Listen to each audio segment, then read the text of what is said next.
ചിലർക്കുള്ള സംശയമാണ് നാടനും വിയറ്റ്നാമും എങ്ങനെ തിരിച്ചറിയാം എന്നുള്ളത്.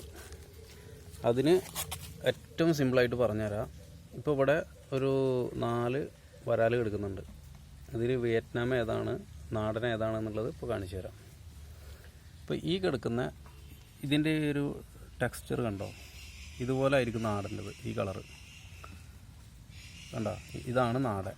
ഇങ്ങനെ ഒരു കറുപ്പ് കളറുകൾ കൂടുതലായിരിക്കും ഇവിടെ. എന്നാൽ നേരെ മറിച്ച് വിയറ്റ്നാമിനെ നിങ്ങൾ എടുത്ത് നോക്കുക.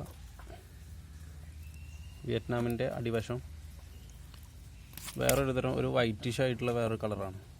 ഇത് ബ്രൈറ്റ്നസ് വളരെ കൂടുതലാണല്ലോ. ഇത് ക്യാമറയുടെ ഒരു പ്രശ്നം കാരണം ഇവിടെയൊക്കെ ഭയങ്കര വെളിച്ചം കൂടിയ പോലെയാണ് കാണുന്നത്. ഇതാ ഈ രൂപമാണ് വിയറ്റ്നാമിൻ്റെ അടിവശം വരിക. നാടൻ്റെ അടിവശം ഇത് ഈ രൂപത്തിലാണ് വരിക. രണ്ടുള്ള ഡിഫറൻറ്റ് മനസ്സിലാക്കിക്കോളൂ. പിന്നെ അതുപോലെ നോർമലിൽ ഇട്ട് കഴിഞ്ഞാൽ ഇതൊരു വെള്ള കളർ കയറിയിട്ടായിരിക്കും, ഇതൊരു ബ്ലാക്ക് ആയിട്ടായിരിക്കും. പിന്നെ വെള്ളത്തിൻ്റെ കളറിനനുസരിച്ച് ചിലപ്പോൾ മാറ്റങ്ങൾ വരും. ഇതും ചിലപ്പോൾ ബ്ലാക്ക് ആയിട്ടൊക്കെ കാണാനായിട്ടുള്ള സാധ്യത ഉണ്ട്. അപ്പോൾ നിങ്ങൾ ഈ അടിവശം നോക്കുക. ഇതിലൊരു മഞ്ഞ ഷെയ്ഡും ഒരു ബ്ലാക്കും വൈറ്റൊക്കെ ആയിട്ടാണ് ഇവിടെ കാണുക നാടൻക്ക്. ഇതിനക്ക്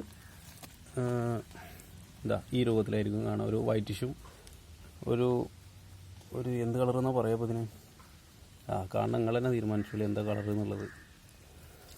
ഇപ്പോൾ ഇതിൽ ഈ വീഡിയോയിൽ കമൻറ്റ് ചെയ്യുക, ഇതിൽ എത്ര നാടനുണ്ട് എത്ര വിയറ്റ്നാം ഉണ്ട് എന്നുള്ളത് നിങ്ങൾ കമൻറ്റ് ചെയ്യുക.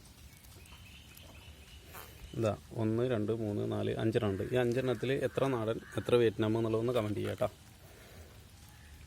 ശരി ഉത്തരം പറയുന്നവരുടെ കമൻറ്റ് പിൻ ചെയ്ത് വെക്കുന്നതാണ്.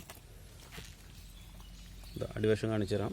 ഇതിൻ്റെ അടിവശം ഇതാ, ഇതിൻ്റെത് ഇതാ, ഇതിൻ്റെത് ഇതാ, ഇതിൻ്റെത് ഇതാ, ഇതിൻ്റെത് ഇതാ. അപ്പോൾ കമൻറ്റ് ചെയ്യും.